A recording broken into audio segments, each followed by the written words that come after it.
Double engine सरकार विरोध में बर्षिला सीपीआईएम मिथ्या प्रतिश्रुति और बाहस्फोट मारी क्षमता हराइले धर्म ना रे विदेश सृष्टि करुछ संसद को विपद रे पकाइले कलाधन फेराई आनिल नाही राष्ट्रायत्त संपत्ति को घर कंपनी हाथ में साग दर रे टेकी देल निजुक्ति नाही दरदाम उपरे अंकुश नाही कृषकों उपार्जित फसल सहायक मूल्य आनिल नाही श्रम आईन संशोधन न करी आंदोलनकारी को हत्या कल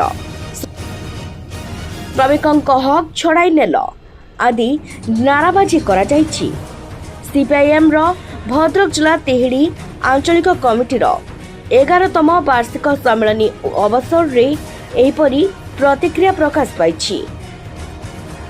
आज सकाळे पार्टी पक्षरु एक विशाल शोभायात्रा बाहरी बजार परिक्रमा करथिला। स्थानीय पुराना बजार रे सम्मिलित होई पार्टीर पताका उत्तोलन करबा सहित शहीद बेदी रे पुष्प अर्पण करा जायथिला।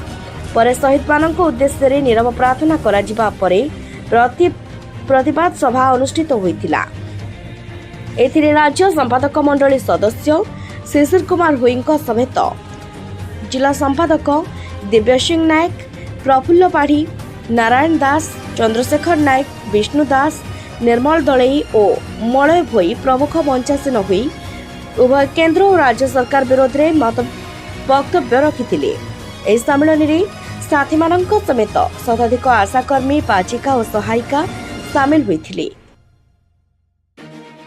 केंद्र एवं राज्य सरकार डबल इंजिन सरकार क्षमता को आसी एवं जो भली भाव में दरदाम बढ़ुची साधारण लोके आज हंतसंत होउचंती परिवा बैग नहीं गला बेलू बैग पुरु नाई पैसा नाई पाखरे यही भली एक परिस्थिति रे आज दरदाम बढ़ी बेकार युवक माने गाँ छाड़ी पलाउचंती तमिलनाडु, गुजरात, सूरत काम नाही बंचिबा राह खोजुचंती। आज सारा देश तमाम आज आमर जो आंचलिक सम्मेलन आज चली एवं तापर मध्य राज्य सम्मेलन कटक अनुष्ठित हेबो एवं सर्वभारतीय सम्मेलन अनुष्ठित हेबो।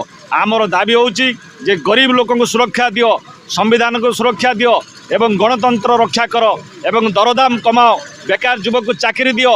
आमे दाबी करचु जे जो अग्निवीर भलिया जो 4 वर्ष चाकरी दे 4 वर्ष नुहे परमानेंट करा जाऊ एवं समस्त गाँव बेकारी युवक माने जो माने पाठ पढ़ुआ युवक तांको चाकरी दिया जाऊ। किंतु मात्र मोदी सरकार जो आदानी प्रीति की बंद करंतु एवं साधारण गरीब घर चाषी घर पिला मानकु नियुक्ति दबा पई आमे आज आंचलिक सम्मेलन गरीब लोकन पई आंचलिक सम्मेलन अनुष्ठित होउची एडी माटी रे। मु दिव्य सिंह नायक, सीपीआईएम भद्रक जिला कमिटी संपादक। आपण मान भल भाव जानिथिबे देश आजादी पाइबार 77 वर्ष परे सरकार बदलुची किंतु भारत वर्ष आजादी पाइला बेले 36 कोटी लोक थिले। 77 वर्ष आजादी पर आज 140 कोटी लोक ये देश रे अछंती। ये देशर प्रत्येक मनुष्य लोह लहुरे तैयारी होइतबा खणी खादान ऑफिस दफ्तर राजरास्ता इंडियन एयरलाइंस तो आरंभ करी विद्युत शिक्षायतन स्वास्थ्य व्यवस्था आज सबको नरेंद्र मोदी सरकार आज समस्त बेसरकारी कॉर्पोरेट मालिक अदानी, अंबानी, टाटा, बिरला तांको हाथ में टेकी दौची साग दर देशवासी परमिशन न नहीं समस्त राष्ट्रायत्त शिल्प कल कारखाना को बिक्री कर दौरान 70 भाग लोक जो माने कृषि पर निर्भर करते अन्नदाता जो कला कानून आनीचे फसल सर्वनिम्न सहायक मूल्य आईन आनले नहीं। वर्ष वर्ष काला आंदोलन चलिला एवं 700 लोक शहीद हेले से आईन परिवर्तन हैला नहीं।